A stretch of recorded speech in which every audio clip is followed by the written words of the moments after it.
Morning, welcome to T news. ముందుగా headlines చూద్దాం. రాష్ట్ర రాజముద్రలో మార్పులపై తెలంగాణ వాదుల వ్యతిరేకత, వివిధ వర్గాల నిరసనలతో వెనక్కి తగ్గిన సర్కార్. రాజకీయ కుట్రతోనే చిహ్నంలో మార్పులకు ప్రతిపాదన, ప్రజల ఆత్మగౌరవాన్ని దెబ్బతీయొద్దన్న కేటీఆర్. విత్తనాల సరఫరాలో రాష్ట్ర ప్రభుత్వం విఫలం, పత్తి సీడ్స్ కోసం రైతుల పడరాని పాట్లు. బీజేపీ అగ్రనేతల మధ్య ప్రచ్ఛన్న యుద్ధం, గడ్కరీని ఓడించేందుకు మోదీ షా పావులు.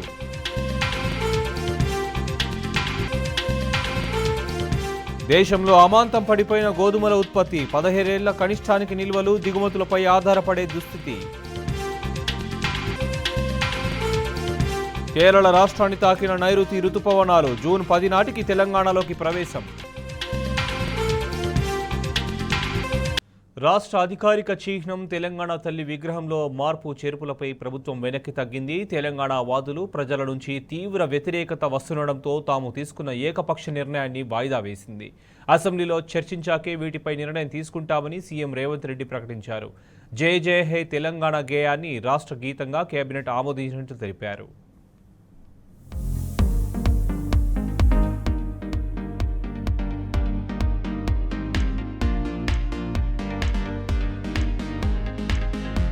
తెలంగాణ ప్రభుత్వ అధికారిక చిహ్నం తెలంగాణ తల్లి విగ్రహం మార్పు విషయంలో కాంగ్రెస్ సర్కార్ వెనుకడుగు వేసింది. లోగోలో ఉన్నవి తీసేసి లేనివి తీసుకొచ్చి పెట్టాలన్న సీఎం రేవంత్ రెడ్డి నిర్ణయంపై సర్వత్రా ఆగ్రహావేశాలు వ్యక్తమయ్యాయి. విపక్షాలు, ఉద్యమకారులే కాకుండా సామాన్య ప్రజల నుంచి తీవ్ర వ్యతిరేకత వచ్చింది. ఈ నేపథ్యంలో వీటిపై ముఖ్యమంత్రి వెనక్కి తగ్గారు. కేబినెట్ లో చర్చించే నిర్ణయం తీసుకుంటామని ప్రకటించారు. అటు జయ జయ హే తెలంగాణ గేయాన్ని రాష్ట్ర గీతంగా ప్రభుత్వం ఆమోదించింది. గురువారం సచివాలయంలో శాసనమండలి చైర్మన్ గుత్తా సుఖేందర్ రెడ్డి, శాసనసభ స్పీకర్ గడ్డం ప్రసాద్, మంత్రులు, సిపిఐ, సిపిఎం ప్రతినిధులు, కవి అందెశ్రీ, సంగీత దర్శకుడు కీరవాణి, మాజీ ప్రజా ప్రతినిధులు, ప్రజా సంఘాల నేతలతో సీఎం సమావేశమయ్యారు.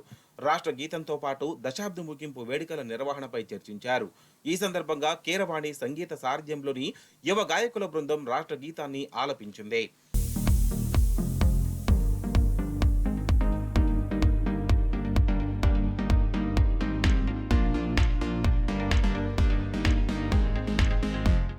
రాష్ట్ర కేబినెట్ భేటీలో తీసుకున్న నిర్ణయం మేరకే జయ జయ హే తెలంగాణ గేయాన్ని రాష్ట్ర గీతంగా ఆమోదించినట్లు సీఎం రేవంత్ రెడ్డి ప్రకటించారు. దశాబ్ది ఉత్సవాల ముగింపు వేడుకల్లో భాగంగా జూన్ 2న రాష్ట్ర ఆవిర్భావ వేడుకల్లో ఈ గీతాన్ని ఆవిష్కరించి జాతికి అంకితం చేయనున్నట్లు తెలిపారు. జయ జయ హే తెలంగాణ గీతాన్ని 2 వెర్షన్లలో రూపొందించినట్లు తెలిపారు. పూర్తి గీతం 13 నిమిషాల 30 సెకండ్లు, అలాగే ప్రభుత్వ కార్యక్రమాల్లో ఆలపించేందుకు వీలుగా 3 చరణాలతో సంక్షిప్త గీతం 2 నిమిషాల 30 సెకండ్లు ఉంటుందని వివరించారు. ఈ రెండింటినీ రాష్ట్ర గీతంగానే పరిగణిస్తామని స్పష్టం చేశారు. ఉద్యమ కాలంలో అందరినీ ఉర్రూతలూగించిన తెలంగాణ ఖ్యాతిని చాటిన గీతాన్ని భవిష్యత్తు తరాలు పాడుకునేలా అందరి ఆమోదంతోనే రాష్ట్ర గీతంగా ఆమోదించినట్లు తెలిపారు.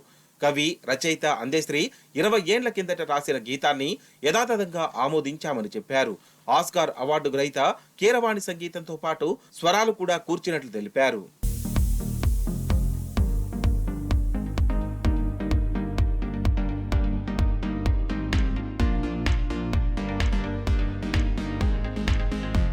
అటు కేబినెట్ సమావేశంలో రాష్ట్ర ప్రభుత్వ అధికారిక చిహ్నం తెలంగాణ తల్లి విగ్రహాన్ని మార్చాలని నిర్ణయించామని సీఎం రేవంత్ రెడ్డి చెప్పారు. చిహ్నంపై రాష్ట్రంలోని వివిధ ప్రాంతాల కళాకారుల నుంచి దాదాపు 500 నమూనాలు అందాయని చెప్పారు. తెలంగాణ తల్లి విగ్రహానికి సంబంధించి కళాకారులు వివిధ నమూనాలు తయారు చేస్తున్నట్టు తెలిపారు. కానీ కొత్త చిహ్నం తెలంగాణ తల్లి విగ్రహాలకు సంబంధించి అపోహలు, తప్పుడు ప్రచారాలకు తావు లేకుండా అసెంబ్లీలో చర్చించి నిర్ణయం తీసుకుంటామని ముఖ్యమంత్రి రేవంత్ చెప్పారు. ప్రజా వ్యతిరేకత రాకముందే సీఎం ఈ నిర్ణయం తీసుకుంటే ఇంకా బాగుండేదంటున్నారు తెలంగాణ వాదులు.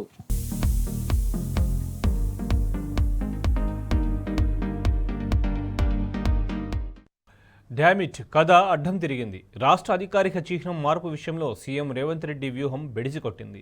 అధిష్టానం అదిలించడంతోనే రేవంత్ ఒంటెద్దు పోకడకు చెక్ పడిందా? సొంత పార్టీలో చిచ్చు రగలడంతోనే లోగో విషయంలో అమాంతం వెనక్కి తగ్గాల్సి వచ్చిందా?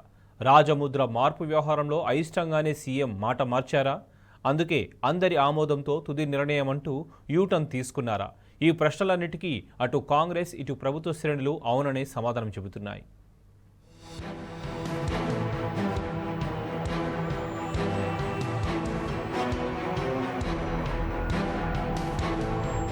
రాష్ట్ర అధికారిక చిహ్నం మార్పుసగా ఢిల్లీ పెద్దలను తాకింది. రాజముద్ర రచ్చ, రాష్ట్రంలో ప్రతిపక్ష బీఆర్ఎస్ చేస్తున్న ఆందోళనలు మంత్రులు, కాంగ్రెస్ సీనియర్లు హైకమాండ్కు చేరవేసినట్టు తెలుస్తోంది. చివరికి అధిష్టానం మందలింపుతోనే సీఎం రేవంత్ రెడ్డి అధికారిక చిహ్నం మార్పుపై తన నిర్ణయాన్ని వెనక్కి తీసుకున్నట్టు సమాచారం అందుతోంది. లోగోలో మార్పులు, చేర్పులు చేయాలన్న రేవంత్ నిర్ణయంపై కాంగ్రెస్లోనే భిన్నాభిప్రాయాలు వ్యక్తమయ్యాయట. కొందరు మంత్రులు, ఎమ్మెల్యేలు సీఎం నిర్ణయాన్ని బాహాటంగానే వ్యతిరేకించారట. అధికారిక చిహ్నంలో కాకతీయ తోరణం, చార్మినార్ ఉంటే తప్పేంటన్న అభిప్రాయాన్ని వాళ్లంతా బాహాటంగానే వ్యక్తం చేసినట్లు విశ్వసనీయ వర్గాలు చెబుతున్నాయి. ఇది మన సాంస్కృతిక నేపథ్యాన్ని, వారసత్వ సంపదను ప్రజలకు దూరం చేసినట్లే అని కూడా రేవంత్ పై సీనియర్లు సీరియస్ అయినట్లుగా తెలుస్తోంది.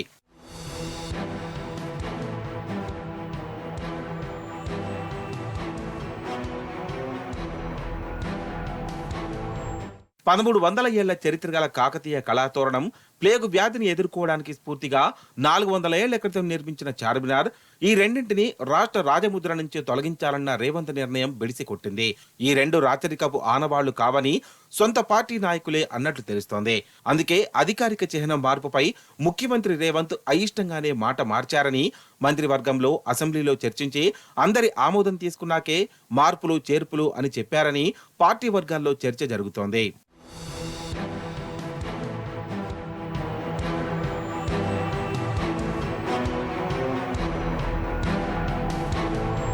ఇక రాష్ట్రాల రాజముద్రాల విషయంలో కేంద్ర ప్రభుత్వం గతంలో ఓ చట్టాన్ని చేసింది. ఏ రాష్ట్రమైనా ఆ చట్టానికి లోబడే అధికారిక చిహ్నాన్ని రూపొందించుకోవాల్సి ఉంటుంది. ఈ విషయంలో తెలంగాణ తొలి ప్రభుత్వం సమర్థంగా వ్యవహరించింది. నాటి కేసీఆర్ ప్రభుత్వం పూర్తి చట్టబద్ధంగా చర్యలు తీసుకుంది. తెలంగాణ సంస్కృతి, సాంప్రదాయాలు, వారసత్వం ఉట్టిపడేలా అధికారిక చిహ్నాన్ని రూపొందించింది. తరువాత ఆ రాజముద్ర ప్రతిని కేంద్రానికి పంపించి సమ్మతి తీసుకుంది. ఇలా కేంద్ర, రాష్ట్ర ప్రభుత్వాలు ఒకేసారి ఆమోదం తెలిపిన చిహ్నం అధికారికంగా వినియోగంలోకి వచ్చిన తర్వాత మార్చడం కుదరదనే వాదనలు వినిపిస్తున్నాయి. అయినా కూడా రేవంత్ రెడ్డి ప్రభుత్వం ఒంటెద్దు పోకడలకు పోతే న్యాయస్థానాన్ని సైతం ఆశ్రయించి పోరాటం చేస్తామని తెలంగాణ వాదులు తేల్చి చెబుతున్నారు.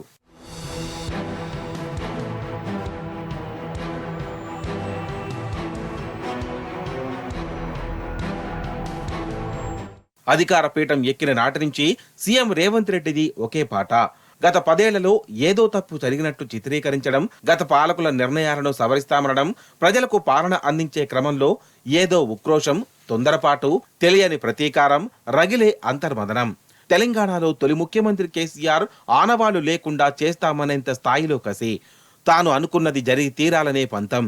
ఈ క్రమంలో అధికారం శాశ్వతం కాదన్న విషయాన్ని రేవంత్ తెలుసుకోలేకపోయారు. గత పాలకులకు కొనసాగింపే ప్రస్తుత ప్రభుత్వ పాలన అన్న వాస్తవాన్ని గుర్తించలేకపోయారు. పాలనలో నాడైనా నేడైనా చట్టానికి కట్టుబడి నిర్ణయాలు ఉంటాయన్న విచక్షణను కోల్పోయారు. ఫలితం ఏకపక్ష ప్రకటనలు, ఆధిపత్య నిర్ణయాలు, ఒంటెద్దు పోకడలు, రాష్ట్ర అధికారిక చిహ్నంలో మార్పులకు ప్రయత్నాలు. కానీ అక్కడ హైకమాండ్ ఉంది, పార్టీలో సీనియర్లు ఉన్నారు. వారు ప్రతి విషయాన్ని ఢిల్లీ పెద్దలకు తీసుకెళ్లారు. చివరికి ఎంత రంకెలేసే ఎద్దైనా సరే మెడవంచాల్సిందే, తల దించాల్సిందే అన్నట్టుగా పైనుంచి రేవంత్ కు మందలింపులు ఎదురైనట్టు తెలుస్తోంది. చివరకు రాష్ట్ర అధికారిక చిహ్నం మార్పుపై ఆయన వెనక్కు తగ్గాల్సి వచ్చింది. హైకమాండా, మజాకా? That is Congress.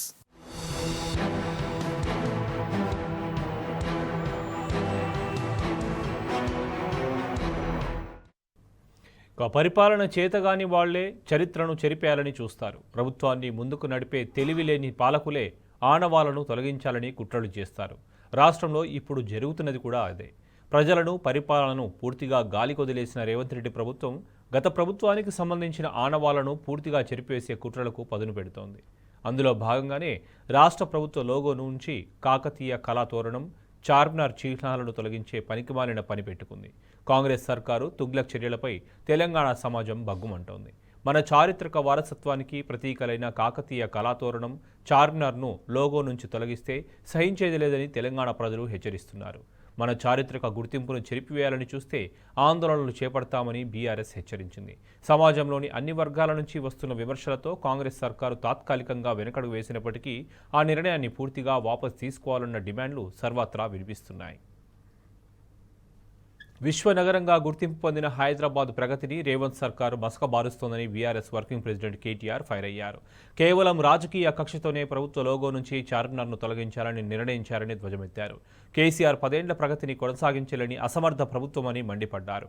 గతంలో కాంగ్రెస్ హయాంలో చార్మినార్ 400 ఏళ్ల ఉత్సవాలు జరిగాయని గుర్తు చేసిన కేటీఆర్ 440 ఏళ్ల చారిత్రక వారసత్వాన్ని రాచరిక చిహ్నంగా పేర్కొనడం రేవంత్ సర్కారు భావదారిద్ర్యమన్నారు.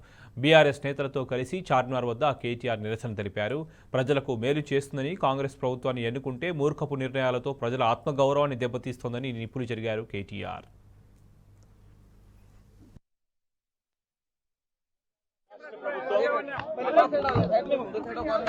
తెలంగాణ రాష్ట్రం ఏర్పడిన తర్వాత 10 సంవత్సరాల దశాబ్ది ఉత్సవాలు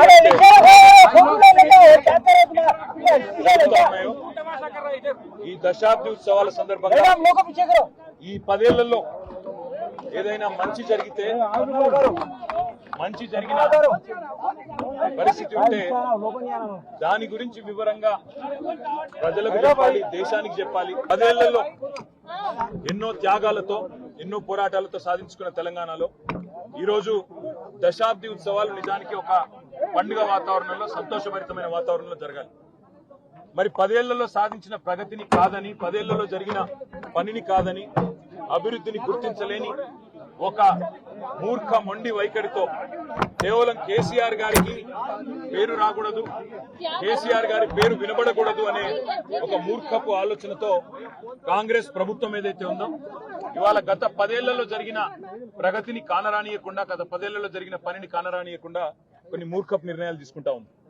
అందులో ముఖ్యంగా ఈ రేవంత్ రెడ్డి ప్రభుత్వం వచ్చిన తర్వాత తెలంగాణ రాష్ట్ర రాజముద్రలో తెలంగాణ వారసత్వానికి, తెలంగాణలోని గొప్పతనానికి, ఇక్కడి సాంస్కృతిక చిహ్నాలకు గొప్ప సింబల్ గా ఉన్న హైదరాబాద్ అంటేనే ప్రపంచవ్యాప్తంగా ముందుగా గుర్తొచ్చేది చార్మినార్. బ్రహ్మాండంగా చార్మినార్ ఒకటే కాదు, ఇవాళ తెలంగాణ అంటేనే గుర్తొచ్చేది కాకతీయ వారసత్వానికి చిహ్నంగా ఉన్న కాకతీయ కళాతోరణం. హైదరాబాద్ తెలంగాణకి మొదటి ప్రాముఖ్యత కలిగిన పట్టణం అయితే, రెండవ ప్రాముఖ్యత కలిగిన పట్టణం, సెకండ్ లార్జెస్ట్ సిటీ వరంగల్. అదేవిధంగా ఓరుగల్లు సామ్రాజ్యానికి, అదేవిధంగా మన సాంస్కృతిక వారసత్వానికి చిహ్నాలుగా ఉన్న కాకతీయ కళాతోరణాన్ని, చార్మినార్ ను తొలగించాలనే మూర్ఖపు నిర్ణయం ఏదైతే ఉందో ఈ ప్రభుత్వాన్ని, దీన్ని మేము తీవ్రంగా నిరసిస్తున్నాం, తీవ్రంగా ఖండిస్తున్నాం. చార్మినార్ ను తొలగించడం అంటే ప్రతి హైదరాబాద్ ని అవమానించడమే, ప్రతి ఒక్కరిని కూడా తప్పకుండా అగౌరవపరిచినట్టే అవుతుంది. రాష్ట్ర ప్రభుత్వానికి మేము చేసే డిమాండ్ ఒకటే, మిమ్మల్ని ఎన్నుకున్నది ప్రజల బతుకులు మార్చమని, ప్రజలకు మేలు చేయమని, పథకాలు అమలు చేయమని, ఇచ్చిన వాగ్దానాలు నిలబెట్టుకోమని. అంతేగాని ఇవాళ చార్మినార్ ని తొలగిస్తా, కాకతీయ కళాతోరణాన్ని తొలగిస్తా అంటూ మూర్ఖపు నిర్ణయాలు ఏదైతే ముఖ్యమంత్రి రేవంత్ రెడ్డి చేస్తా ఉన్నాడో వారికి మేము తెలంగాణ ప్రజాస్వామ్యం పక్షాన, ప్రజల పక్షాన, తెలంగాణ ప్రజల పక్షాన చేసే డిమాండ్, ఇలాంటి మూర్ఖపు నిర్ణయాలు విరమించుకోండి. ప్రజలతో అనవసరంగా ప్రజల ఆత్మగౌరవాన్ని దెబ్బతీసే విధంగా, తెలంగాణ ఉద్యమకారుల ఆత్మగౌరవాన్ని దెబ్బతీసే విధంగా వ్యవహారం చేయకండి. మీరు కనుక విత్డ్రా చేసుకోకపోతే తప్పకుండా ఇటు హైదరాబాద్ లో గానీ, అటు రాష్ట్ర వ్యాప్తంగా గానీ మరి తెలంగాణ వాదులు, తెలంగాణ ఉద్యమకారులందరూ కూడా దీన్ని వ్యతిరేకిస్తారని మళ్ళొకసారి తెలియజేస్తూ, ఇవాళ చార్మినార్ దగ్గర కూడా ప్రత్యేకంగా వచ్చింది. ఎందుకంటే మరి హైదరాబాద్ అనగానే గుర్తొచ్చేది ప్రపంచవ్యాప్తంగా చార్మినార్. అట్లాంటి చార్మినార్ కు 440 సంవత్సరాల పైచిలుకు చరిత్ర ఉన్న చార్మినార్. ఇంకొక మాట కూడా నేను గుర్తు చేస్తా ఉన్నా, సరిగ్గా 1991 లో ఆనాడు కాంగ్రెస్ ప్రభుత్వం ఉంది. కాంగ్రెస్ ప్రభుత్వం ఉన్నప్పుడు 400 సంవత్సరాల చార్మినార్ కి నిండితే 400 షహర్ హమారా అంటూ ఆనాడు అప్పటి కాంగ్రెస్ ప్రభుత్వం ఘనంగా ఆ చారులోనే చార్మినార్ ను కూడా పెట్టి ఘనంగా సెలబ్రేషన్స్ కూడా చేసింది.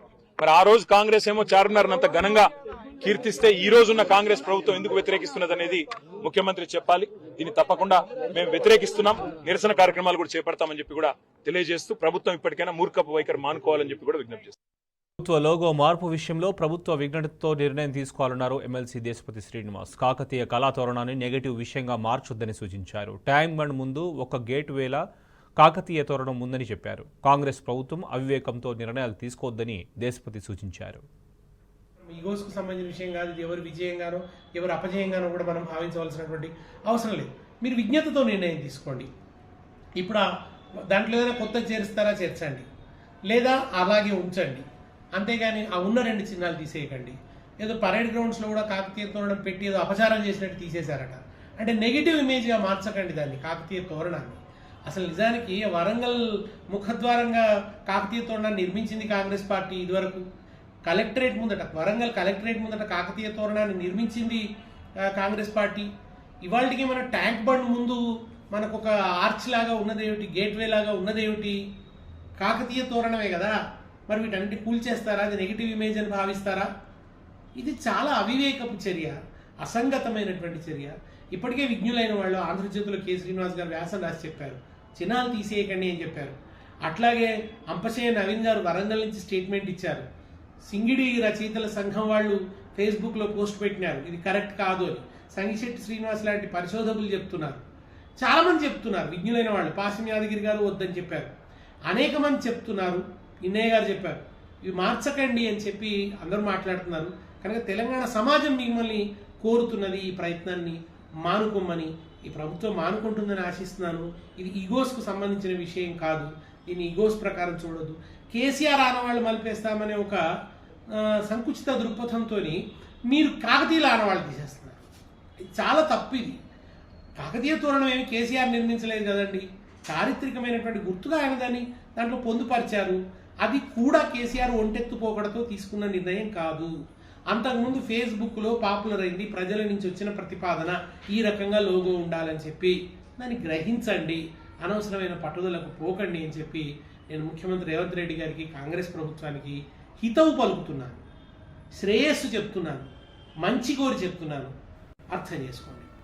రేవంత్ రెడ్డి నిర్ణయాన్ని సోనియా గాంధీ తిరస్కరించాలని బీఆర్ఎస్ నేత వినోద్ కుమార్ డిమాండ్ చేశారు. త్రివర్ణ పతాకంలోని అశోక చక్రం, సారనాథ్ స్తూపాన్ని కూడా తొలగిస్తారని ప్రశ్నించారు. రేవంత్ రెడ్డి ఇలాంటి పిచ్చి పనులు మానుకోవాలని వినోద్ కుమార్ సూచించారు. ప్రతిపాదన తిరస్కరించండి సోనియా గాంధీ గారు. రేవంత్ రెడ్డి గారు తీసుకున్నటువంటి నిర్ణయమే తీసుకుంటే రేపు భారత జాతీయ జెండాలో ఉన్నటువంటి అశోక చక్రాన్ని, లేకపోతే మరి మన 3 సింహాలు మనకు అవుపడితే ఇంకో సింహం వెనుకకుంటుంది, 4 సింహాలు కూడా నేను మార్చుతానని దుష్ట శక్తులు రావచ్చు ఈ దేశంలో. చట్ట వ్యతిరేకం అది. మనకు ఫ్లాగ్ కోడ్ ఉన్నది. నేను అందుకే చెప్పదలుచుకున్నాను, మీరు చేసేటువంటి ఈ ప్రయత్నము, రేవంత్ రెడ్డి గారు చేసేటువంటి ఈ ప్రయత్నము, అసలు ఈయన నిజమైన కాంగ్రెస్ నాయకుడు కాదు. కాంగ్రెస్ పార్టీలు ఉంటే ఒక జాతీయ భావం ఉంటుంది. ఇవాళ విస్తీర్ణవాదంతో ఉన్నటువంటి మనస్తత్వం ఉన్నటువంటి వ్యక్తి రేవంత్ రెడ్డి గారు. ఇవాళ చంద్రబాబు నాయుడు గారు, ఈ రేవంత్ రెడ్డి గారు ఇద్దరు గురు శిష్యులు. రేపు తెలంగాణ చరిత్రను మరిపించాలే, తెలంగాణ ప్రజలకు తమ చరిత్ర ఉండొద్దు, తెలంగాణ ప్రజలకు తమ కళలో అగుపడొద్దు అనేటువంటి దుష్ట శక్తులు ఇలా ప్రయత్నం చేసే దాంట్లోపట ఈ రేవంత్ రెడ్డి గారు ముందు ఉండి ప్రయత్నం చేస్తున్నాడు. రెండో అంశం ఏం చెప్తాడు, నేను తెలంగాణ ఉద్యమ స్ఫూర్తి తగ్గట్టు ఈ ఎంఎల్ఎంని చిత్రీకరిస్తా అని చెప్తున్నాడు. అసలు నీకు హక్కు ఎక్కడిది? తెలంగాణ ఉద్యమ చరిత్ర గురించి వెళ్ళి, తెలంగాణ ఉద్యమ స్ఫూర్తి గురించి వెళ్ళి మాట్లాడే నైతిక హక్కు ఉన్నదా మీకు? రేవంత్ రెడ్డి గారు తెలంగాణను వ్యతిరేకించిన వాళ్ళు, తుపాకీ గొట్టం బట్టి తిరిగిన వాళ్ళు మీరు, తెలంగాణ ఉద్యమాన్ని అణిచేటువంటి చంద్రబాబు నాయుడుకు వత్తసు పలికిన వారు మీరు తెలంగాణ ఉద్యమం గురించి వెళ్ళి మాట్లాడే ఉద్యమ స్ఫూర్తిని నేను చిహ్నంలో నింపుతా అంటే అది హాస్యాస్పదమైంది. నవ్వుతారు అందరు ప్రజలు, తెలంగాణ ప్రజలు నవ్వుతారు. చెప్పేదొకటి, చేసేదొకటి, జరిగేదొకటి, ప్రచారం మాత్రం మరోటి. అన్నీ ఉత్త ముచ్చట్లు, ఉత్త కథలు. అన్నీ ఉన్నాయనే అడగకుండానే చెబుతారు, అడిగింది మాత్రం ఇవ్వలేమని అంటారు. పత్తి రైతులకు విత్తనాల సరఫరాలో రేవంత్ రెడ్డి ప్రభుత్వ అసమర్థ వ్యవహార తీరిది. అవసరమైనన్ని విత్తనాలు ఉన్నాయని పదే పదే చెబుతున్న ప్రభుత్వం రైతులకు మాత్రం తగినంతగా సరఫరా చేయలేక అబాసు పాలవుతోంది.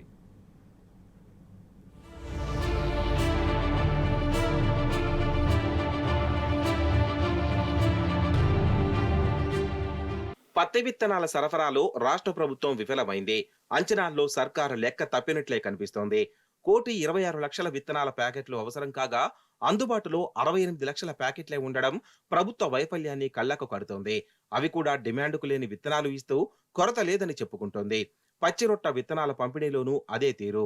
1,41,000 క్వింటాళ్ల అవసరమని అంచనా వేసి ఆఖరికి 79,000 క్వింటాళ్లు అందుబాటులో ఉంచి తమ అసమర్థతను చాటుకుంటోంది.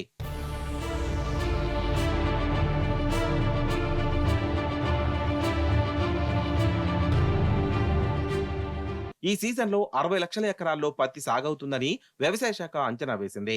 ఎకరానికి 2 ప్యాకెట్ల చొప్పున 1,26,00,000 విత్తన ప్యాకెట్లు అవసరమవుతాయని లెక్కగట్టింది.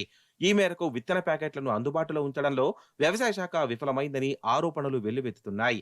ఈ నెల 29 వరకు 51,40,000 ప్యాకెట్లు మాత్రమే సరఫరా చేసింది. ఇంకా 74 లక్షల ప్యాకెట్లకు పైగా రైతులకు అందుబాటులోకి తీసుకురావాల్సి ఉంది. ఒక ఆదిలాబాద్ జిల్లాలోనే 10,46,000 ప్యాకెట్లు అవసరమని అంచనా వేసిన వ్యవసాయ శాఖ 7,97,000 ప్యాకెట్లని అందుబాటులో ఉంచింది.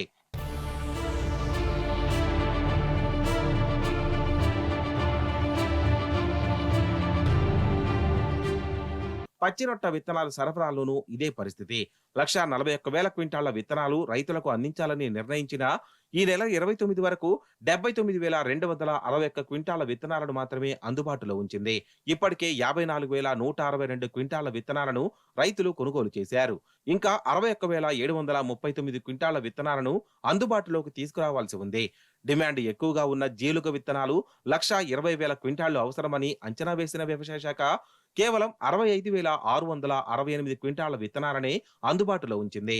ఇప్పటికే 45,412 క్వింటాళ్ల విత్తనాలు అమ్ముడవగా ఇంకా 54,332 క్వింటాళ్ల విత్తనాలు తీసుకురావాల్సి ఉంది.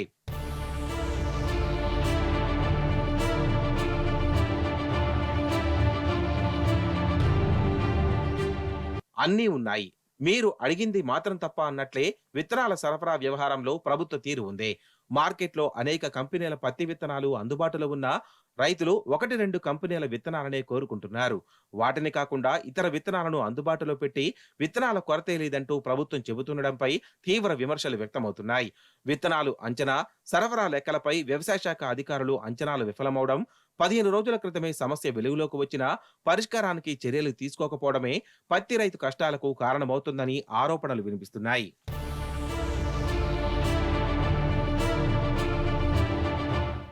గ్రూప్ 1 ప్రిలిమ్స్ పరీక్షకు అధికారులు పకడ్బందీ ఏర్పాట్లు చేస్తున్నారు. జూన్ 9న జరిగే ఎగ్జామ్ కోసం ఇప్పటికే పరీక్షా కేంద్రాల గుర్తింపు, భద్రతా ఏర్పాట్లను ముమ్మరం చేశారు. జూన్ 1 నుంచి హాల్ టికెట్లు అందుబాటులో ఉంచుతామని అధికారులు తెలిపారు.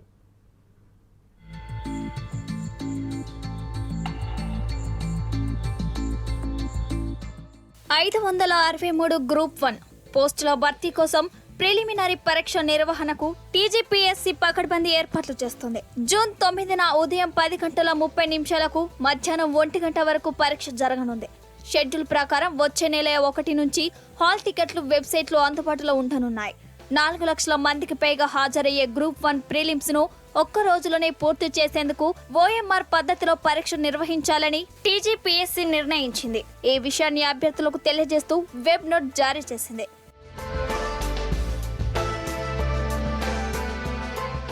ప్రిలిమ్స్ ఓఎంఆర్ పై పేర్కొన్న చోట అభ్యర్థి ఇన్విజిలేటర్ సంతకం చేయాలి. జవాబులు గుర్తించేందుకు బ్లూ లేదా బ్లాక్ పెన్నును మాత్రమే ఉపయోగించాలి.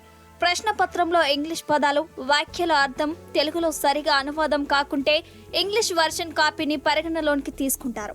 సమాధానాలు గుర్తించేందుకు, పొరపాట్లు జరగకుండా ప్రాక్టీస్ చేసేందుకు నమూనా ఓఎంఆర్ పత్రాన్ని కమిషన్ ఇప్పటికే వెబ్సైట్లో అందుబాటులో పెట్టింది. ఓఎంఆర్లో అభ్యర్థి వివరాలు సరిగ్గా బబుల్ చేయకుంటే ఆ జవాబు పత్రాన్ని తిరస్కరిస్తామని కమిషన్ తెలిపింది. పరీక్ష పూర్తయిన తర్వాత జవాబు పత్రాలని స్కానింగ్ చేసి అభ్యర్థుల డిజిటల్ కాపీలు వెబ్సైట్లో పొందుపరచనున్నారు టీజీపీఎస్సీ అధికారులు. హాల్ టికెట్ తో పాటు అభ్యర్థుల పరీక్ష కేంద్రానికి ప్రభుత్వం జారీ చేసిన ఏదైనా గుర్తింపు కార్డును తీసుకెళ్లాలి. Passport, pan card, voter card, Aadhaar card, ప్రభుత్వ గుర్తింపు కార్డ్, డ్రైవింగ్ లైసెన్సులలో ఏదైనా ఒక ఒరిజినల్ వెంట తీసుకెళ్లాలి. పరీక్ష కేంద్రం ఎక్కడుందో ఒక రోజు ముందుగా చూసుకోవాలి. పరీక్ష కేంద్రంలోనికి ఉదయం 9 గంటల నుంచి అనుమతిస్తారు. పరీక్ష కేంద్రం గేట్లు 10 గంటలకు మూసివేస్తారు. ఆ తర్వాత కేంద్రంలోకి ఎవరిని అనుమతించరు. అభ్యర్థులు చేతులపై గోరింటాకు, తాత్కాలిక టాటూలు వేసుకోకుండా రావాలి.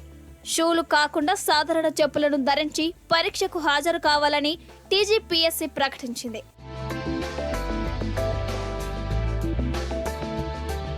గ్రూప్ 1 నియామకాలను షెడ్యూల్ ప్రకారం పూర్తి చేసేందుకు టీజీపీఎస్సీ ముందస్తు కార్యాచరణను సిద్ధం చేసింది.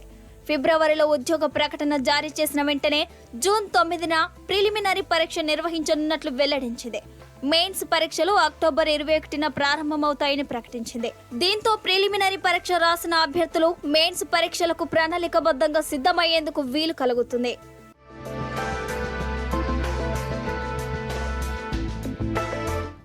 దేశంలో సార్వత్రిక ఎన్నికల ప్రక్రియ క్లైమాక్స్కు చేరింది. 7వ విడత పోలింగ్కు ప్రచార సమయం ముగిసింది. జూన్ 1 చివరిన దశ ఓటింగ్ జరగనుంది. జూన్ 4న లోక్సభ ఎన్నికల ఫలితాలు ప్రకటించనున్నారు. మరోవైపు జూన్ 1న పోలింగ్ ముగియగానే వెలువడే ఎగ్జిట్ పోల్స్ కోసం దేశమంతా ఆసక్తిగా ఎదురుచూస్తోంది.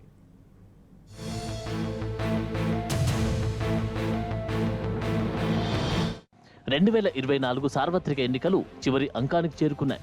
చివరి దశ పోలింగ్కు ప్రచార పర్వం ముగిసింది.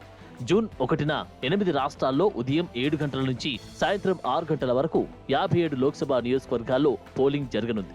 ఎన్నికల ప్రచారం ముగియడంతో పోలింగ్పై దృష్టి సారించాయి ఆయా రాజకీయ పార్టీలు.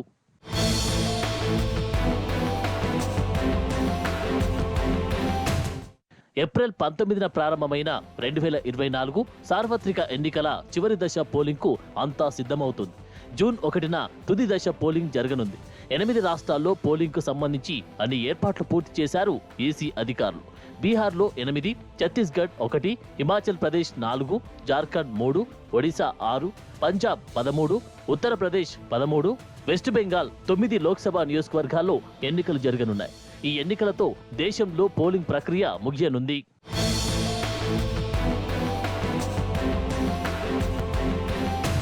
2024 సార్వత్రిక ఎన్నికల ప్రక్రియ దాదాపు 2.5 నెలల పాటు సుదీర్ఘంగా సాగింది. మొదటి విడతలో 21 రాష్ట్రాల్లో 102 స్థానాలు, రెండో విడతలో 13 రాష్ట్రాల్లో 89 స్థానాలకు, మూడో విడతలో 12 రాష్ట్రాల్లో 94 స్థానాలకు, నాలుగో విడతలో 10 రాష్ట్రాల్లో 96 స్థానాలకు, మొత్తంగా 381 స్థానాలకు ఎన్నికలు పూర్తయ్యాయి. ఇక ఐదో విడతలో మే 20న 8 రాష్ట్రాల్లో 49 లోక్సభ స్థానాలకు, ఆరవ విడతలో మే 25న 7 రాష్ట్రాల్లో 57 లోక్సభ స్థానాలకు ఎన్నికలు జరిగాయి. ఐదో విడతలో భాగంగానే 4 రాష్ట్రాల్లో అసెంబ్లీ స్థానాలకు ఎన్నికలు పూర్తయ్యాయి. అయితే చివరి అయిన 7వ విడత జూన్ 1న 8 రాష్ట్రాల్లో 57 స్థానాల్లో ఎన్నికలు జరగనున్నాయి.